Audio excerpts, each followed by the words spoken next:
Поштовани, добар ден, ги следите вестите на Канал 8. Двете средни училишта во Кочани ги изготвија своите планови за запишување нови ученици со конкурсот што ќе биде објавен на крајот од оваа учебна година. Забележливо е дека и покрај трендот за намалувањето на ученици што го започнуваат средното образование, ист останува бројот на паралелките што се планира да бидат оформени, поради што за ова прашање на седницата на Советот имаше најмногу дискусии. Нема никакви промени ниту во бројот, ниту во струките што ги нудат двете средни училишта од Кочани во поглед на плановите за запишување нови ученици во предстојната учебна година што ќе започне на есен. Без разлика што во државата, па и кај нас, со години се регистрира тренд на намалување на новозапишаните средношколци и во наредниот период бројот на паралелки нема да се менува. Со таков предлог план училиштата излегува пред Советот на општината, барајќи согласност и поддршка за негова реализација. Сепак, меѓу советниците имаше дилема дали планирањата се реални. Дали политика на училиштата би била да ги задржи сите ученици кои што тука ќе го завршат основното училиште, или имате амбиции да привлечете и ученици кои што своето основно образование го завршуваат и во другите соседни општини, па со некои атрактивни мерки би ги привлеке таквите ученици се со цел да дојдат и да се образуваат во нашата општина. Освен можностите за привлекување нови ученици, на седницата на Советот се наметна и прашањето за трошоците за превоз на учениците од другите општини, кои се школуваат кај нас. Дали Министерството за образование и наука, после одобрувањето на овие планови и запишувањето на учениците во септември месец, прави промена на блок дотациите во поглед на превозот. Затоа што не е исто ако блок дотациите се фиксни, а се запишат 20 ученика од другите општини или се запишат 50 ученика од другите општини. Значи, самото тоа го оптеретува буџетот на општина Кочани. Затоа што, според законот, барем ако не грешам, ако не некаме оспоред директорите, всушност превозот на учениците го плаќаат самите училишта, односно општините каде што припаѓаат. Директорот на Средното општинско училиште Гошо Викентиев рече дека тие имаат околу 120 ученици од другите општини, при што најмногу 86 од Македонска Каменица, а другите од Берово, Делчево, Виница и останатите општини. И за сите нив бесплатниот превоз е на трошок на училиштето.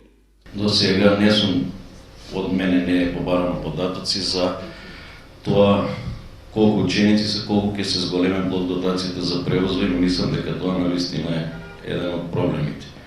Не знам како е регулирано, до сега сите трошоци се на училиштето, значи на општина Кочани, дали би требало општина Каменица, каде што имаме највеќе да преземе дел од тие трошоци, до сега останува така, значи сите трошоци се на општина Кочани.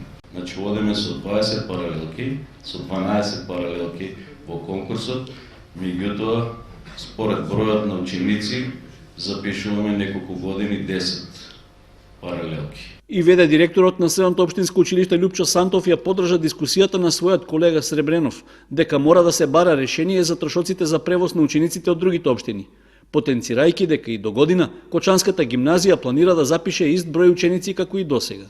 И мислам дека ова треба да се разгледа на ниво на министерство, а не на ниво на општината. Ние ништо не можеме да направиме. Ние планираме да запишеме и оваа година 8 паралелки. Во однос на тоа, еве случајно, утро се случнав со колега од Демир Хисар, погрешен број ми пратиле по мејл од Министерството. Се вознемили кога му кажа дека имаме просек 22 ученика, рече кај нас по 8, по 10. Значи, сепак во однос на другите училишта, кај нас бројот на ученици е задржан. Имаме некаде околу 680 ученици.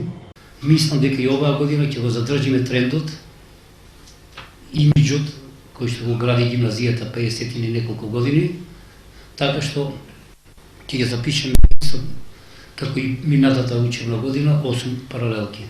4 во економска струка, 4 во гимназијска. Во однос на атрактивноста на струките за кои се образуваат учениците, на седницата беше речено дека не е едноставно, ниту пак потребно нивно брзо менување секоја година-две, и од практичен аспект, поради наставниот кадар и од аспект на потребите на пазарот на труд. Во гимназијата се планирало да се воведе и угостителска насока, но согласност за тоа мора да даде и ресорното министерство. На крајот, со 18 гласови за, предлог плановите за запишување нови ученици во средните училишта добија поддршка од Советот. Доцни исплатата на субвенциите за сточарите во државата. Се чека на формирањето на новата влада за тие да ја добијат финансиската поддршка, што им е повеќе од неопходна, особено во зимскиот период, за да обезбедат храна за стоката. Во исчекување за формирање на новата влада се и сточарите од целата држава.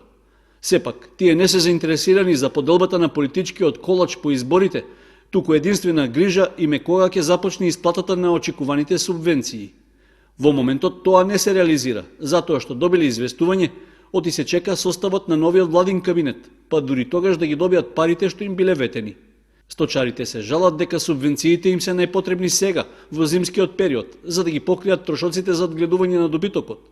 Велат дека немаат доволно храна за грлата, а поради ниските откупни цени на млекото и месото, веќе не се во состојба да ги одржуваат и стадата. Субвенциите лани ги зема, сега за оваа година не се дадели. Сега треба да ги пушта. Некој храна му требава ечмен, некој јонџе нема да му стас. Он ќе ми пушта у мај тама или април. Тогај што ми требат? Тогај не ти треба. Сега е сезоната. Сега треба да ги пушта субвенциите. Купи јонџе, купи ечмен и што на тебе остане? Лајната само.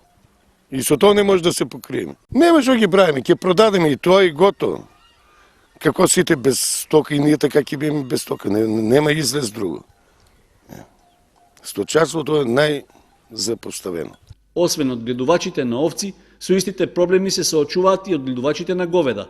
Откупните цени за месото се неповолни, а слично е и со млекото. Поради тоа доведени се во ситуација да го намалуваат бројот на грлата за товење, па ако се продолжи така, наскоро ќе нема добиток за колење. Додаваат дека со сегашната цена на житото што го користат во исхраната на говедата, не можат да остварат рентабилност, па принудени се да продолжат додека можат да издржат. Роковите за исплата на субвенциите доцнат поради изборите. Според официјалните известувања од Министерството за земјоделство и од платежната агенција, законски не може да се исплаќаат субвенции се до формирање на нова влада. Повеќе од веројатно е, оти неисплаќањето на финансиската помош директно ќе влијае врз намалувањето на производството од домашните фарми, како и на зголемениот увоз на храна. Советот на општина Виница ја одржа 48-та седница. Најдискутабилно прашањето колку јавните предпријатија се подготвени за справување со актуелните врнежи од снег и колку истите навремено одговорија на овој предизвик. Во 2017 година ќе се менаџира градежно земјиште во собственост на Република Македонија, и тоа локалитетот Никола Карев, градежна парцела со површина од 3990 метри квадратни, наменета за семејно стамбено домување, со почетна цена од 1040 денари на метар квадратен, или вкупна почетна цена од 4.149.600 денари. 3 парцели се за стамбени куќи на локалитетот Видој Смилевски во блок 15 со почетна цена од околу 20.000 денари. Програмата за градежно земјиште помина со едногласна поддршка од Советот, а огласот за продажба на земјиштето ќе биде јавно истакнат на општинската веб страна и во јавните гласила. На седницата се донесе и деталниот урбанистички план за блок 9, дел 2, планскиот опфат меѓу улиците Бел Камен, Пионерска, Маршал Тито и Линденска, со вкупна површина од 0,89 хектари, како и деталниот урбанистички план за блок 15, дел 1 и дел 4, со површина од 8,97 хектари. Советот донесе предлог одлука за кофинансирање на рехабилитациони работи за штетите од поплавите во базенот на река Брегалница во висина од 1.060.000 денари, како и за кофинансирање на изведба на градежни работи за уредување на коритото на река Остојница во висина од 550.000 денари. Советот го усвои кварталниот извештај за третиот квартал од 2016, според кој вкупните приходи се остварени со 89%, а вкупните расходи со 87%. Вкупните доспејани обврски на општината на крајот од 2016 се околу 44 милиони денари. Во рамките на 48-та седница на Советот на општина Виница најдискутабилно беше прашањето околу актуелните врнежи од снег и колку јавните предпријатија навремено одговорија на овој предизвик.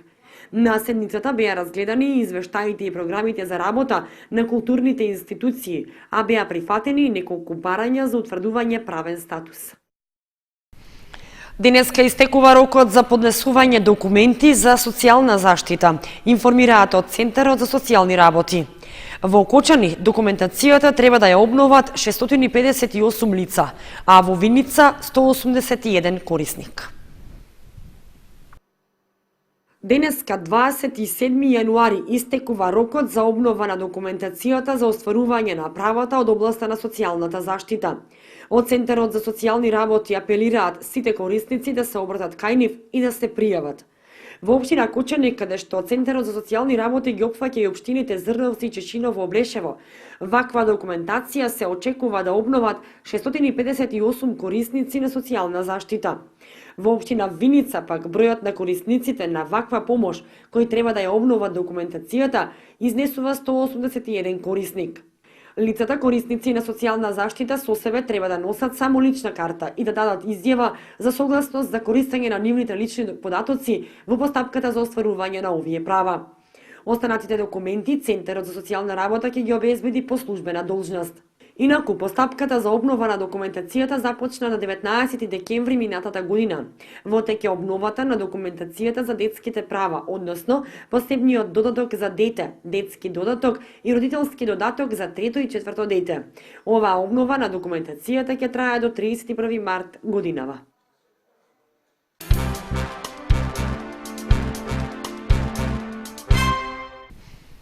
Во салата на Основното училиште Раде Кратовче се одржа првата обука како дел од проектот Црвен крст во акција промоција на хумани вредности. Во наредните 2 недели ќе следуваат уште 2 работилници, а целта на проектот е вклучување на младите со различна етничка припадност во заеднички проекти за изградба на взаимното разбирање, толеранцијата и културата на диалог. Во Кочани почнаа активностите како дел од проектот Црвен крст во акција промоција на хумани вредности. Волонтерите на општинската организација на Црвениот крст денеска ја реализираа првата работилница или обука, која што има за цел да ги обучи учениците кои што се учесници како да се подготви, имплементира и документира мал проект за помош на локалната заедница. Како и претходната година, така и оваа година Црвен крст се имплементира ПХВ програмата. Денес се одржа првата обука на која што присуствуваат 30 младинци од средните општински училишта и од основните училишта кои што беа представници и се запознаа со основите на Црвен крст и за тоа што е всушност ПХВ програмата. Целта на ПХВ е да се промовираат хумани вредности и за тоа како младите продуктивно да го искористат своето време. Црвен крст во акција промоција на хумани вредности е проект кој со години континуирано се имплементира во нашата земја од страна на општинските организации на Црвениот крст. Главната цел на истиот е вклучување на младите со различна етничка припадност во заеднички проекти за изградба на взаемно разбирање, толеранција и културата на диалог. Мисијата на програмата е промовирање на културата на диалог како основен предуслов за создавање на интеркултурно општество и промовирање на активно знаење и активен однос кон животот преку принципите и вредностите на Црвениот крст. После оваа обука младите волонтери се подготвени да ги стават своите новостекнати знаења во пракса. Подржани од нивните дисеминатори, тие почнуваат да ги реализираат своите мали проекти, во просек по 100 мали проекти по циклус, за помош на локалните заедници во кои што живеат. Во текот на наредните 2 недели ќе се одржат во Кочани уште 2 вакви обуки. 61.500 денари се собраа за помош на Методи Митев на хуманитарниот концерт по патеките на Тоше, што се одржа во средата. Организаторот на концертот Илиев денеска му ги префарли парите на неговата сметка, кои што му се потребни за операција во Кина. Успешноста на концертот по патеките на Тоше што се одржа во средата на датумот на роденденот на Тоше Проески во спортската сала во Кочани се гледа и по собраните средства наменети за Методи Митев. Повеќе од 60.000 денари се собраа од продадените карти и денеска беа префрлени на сметката на Митев. Еве денес ги уплатив парите собрани од хуманитарниот концерт по патеките на Тоше на сметката на Методи Митев, станува збор за сума од 1000 евра или 61.500 денари. Јас сум задоволен и од овогодишниот концерт. Среќен сум што уште еднаш помогнав. Исто така апелирам и до сите кои можат повеќе да се вклучат во оваа хуманитарна мисија за методи и еднаш веќе да ги собере потребните средства и да отиде на лекување. Тоше Илиев рече дека со вакви хуманитарни активности и концерти ќе продолжи и понатаму и колку е во можност ќе им помага на граѓани на Кочани и соседните населени места.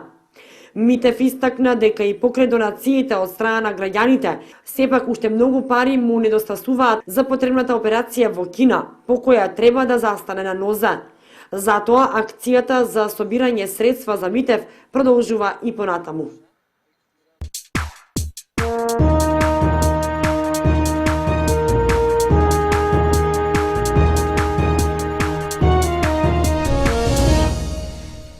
Следуваат информациите од спортот.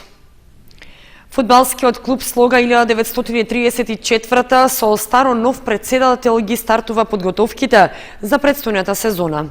Ова беше одлучено на вчерашното изборно собрание, на кое Зоран Васевски доби едногласна подршка. Поголема финансиска подршка од локалните фирми за поголем успех на домашните фудбалери. Инаку, со средствата кои ги одвојува само општината во висина од 1.000.000 денари на годишно ниво, фудбалскиот клуб Слога 1934 тешко да излезе од третата фудбалска лига Исток. Со оваа констатација излезе старо новиот председател на клубот, кој на вчерашното изборно собрание доби едногласна подршка. Ние влегуваме со амбиции, да останеме во таа трета лига, бидејќи има реорганизација на третата лига, наредната година ќе има нови трети лиги и две втори лиги. Нашите амбиции се пак во таа трета лига и остануваме на тој став дека и наредната година ќе се напреваруваме во третата лига Исток. Единствениот проблем, како што и вие рековте, се финансиите. Најголемиот терет веќе во неколку догледни години паѓа на општина Виница. И сакам тука да изразам голема благодарност до градоначалникот Емил Дончев, кој секој пат ни излегува во сусрет, тој заедно со советниците, секој пат ни ги дозволуваат тие средства кои ги ние побаруваме. Тоа се средства со кои можеме да се натпреваруваме во третата лига Исток. Меѓутоа за понатаму, за други дострели како што се втора лига, навистина требаат поголеми средства кои во моментот општината не може да ги обезбеди и затоа мислам дека во догледно време за наредната сезона треба да имаме некој состанок со стопанствениците во Виница и да направиме некоја финансова конструкција, бидејќи навистина Виница заслужува да има втора лига. На вчерашното изборно собрание за подпредседател на клубот беше избран Владко Точев, а за секретар Зоран Филипов. Старо нови членови има и во управниот и во надзорниот одбор на Слога 1934. Турнир во футсал ќе се одржи в недела во Оризари во рамки на одбележувањето на Свети Атанаси, празникот на населбата. Ќе учествуваат 5 екипи кои ќе се надпреваруваат во 3 категории, а за најдобрите ќе бидат доделени награди. Фудбалската академија Младост Тошев од Оризари викендов по втор пат ќе биде организатор и домакин на турнирот во футсал во пионерска конкуренција. Настанот е во рамки на одбележувањето на верскиот празник посветен на Свети Атанасий Велики, кој е и патрон на населбата. Како учесници на турнирот се пријавени вкупно 5 екипи, кои ќе се надпреваруваат во 3 категории за деца родени 2006, 2007 и 2008 година. Турнирот ќе се игра в недела со почеток од 10 часот во спортската сала на Основното училиште Крсте Петков Мисирков. Освен екипата домакин Младост Тошев, на турнирот ќе учествуваат и Фудбал Старс од Кочани, Young Boys од Неготино, Постолов Пандев од Штип и Слога 1934 од Виница. Прогласувањето на најдобрите екипи и доделувањето на наградите е планирано за во 18 часот. Со оглед што се организира втора година поред, се планира турнирот да стане традиционален, а подршка за неговата организација дава и општина Кочани.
Почитувани, тоа беа информациите за ова петочно издание на вестите на Канал 8. Имајте пријатен викенд. Довидување.